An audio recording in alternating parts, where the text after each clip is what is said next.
حبايبي هذا قوامها يصير مقطع. مرحبا حبايبي، شلونكم؟ ان شاء الله تكونون بخير وصحة وسلامة يا رب. واليوم راح نسوي الحلقوم بطريقة كلش مبسطة وسهلة. شوفوا حبايبي، بالبداية هنا عندي بقدر راح اخلي 6 قلاصات مي. هاي 1 3 وهاي 6. هسه راح اخلي له مقدار قلاص شكر نفس قياس هذا، يعني مال مي قلاص واحد شكر. شوية اذوب الشكر، وهسه على كل قلاص مي خلي انا راح اخلي خاشوقة نشا، يعني 6 خواشيق نشا، يعني بهالقياس مو كلش كبيرة. راح نذوب النشا شوية. طبعا لحد الان احنا ما مشغلين النار، بس على مي بارد. هسه راح اخلي شوية مي ورد بسيط، يعني اذا تحبون تخلوا له لون ممكن تخلوا له لون، ممكن يصير ابيض يبقى هيك ابيض. وممكن انا راح اضيف له جلي، اي نوع جلي عندكم، جلي بنكهة فراولة، هم راح يعطي طعم وهم راح يعطي لون الجلي. راح اضيف له كيس واحد، هذا احسن ما تضيفوا له لون، هذا على الاقل بيه لون وطعم وهم يعطي قوام حلو. راح اذوبه.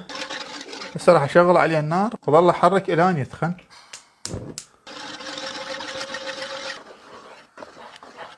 وهسه بعد ما ثخن شوفوا صار هذا قوامه. راح شويه بعد بس غليه واحده بعد. هسه راح اطفي عليه النار. شوفوا هذا القوام مالته هسه صار. شوف هذا لون الجلي شلون الطالون حلو. هسه راح اخليه يعني دقائق بس شويه يدفى. اجيب صينيه، شوفوا نفس هاي حبايبي، حرش لها نشا. شوفوا بهذا الشكل. هسه راح ادير الحلقوم بيها.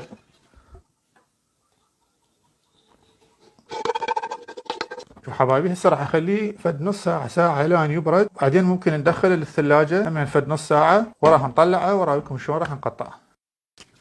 وهاي بعد ما طلعناها من البراد حبايبي، شوفوها صارت بهذا الشكل. هسه راح اخلي شوية نشا، رشة نشا، راح نرش فوقها شوية. هسه بسكينة نقص الاطراف، نقصها من الطرف شوية حتى يدخل هواء وتنقلب عندنا.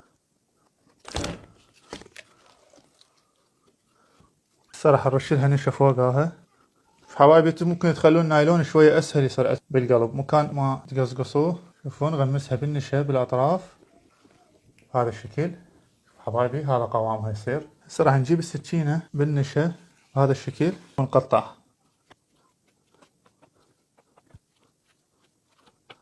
هسه حبايبي ورا ما قطعناه راح هسه همين نرش له نشا فوقه. هذا صار بهذا الشكل.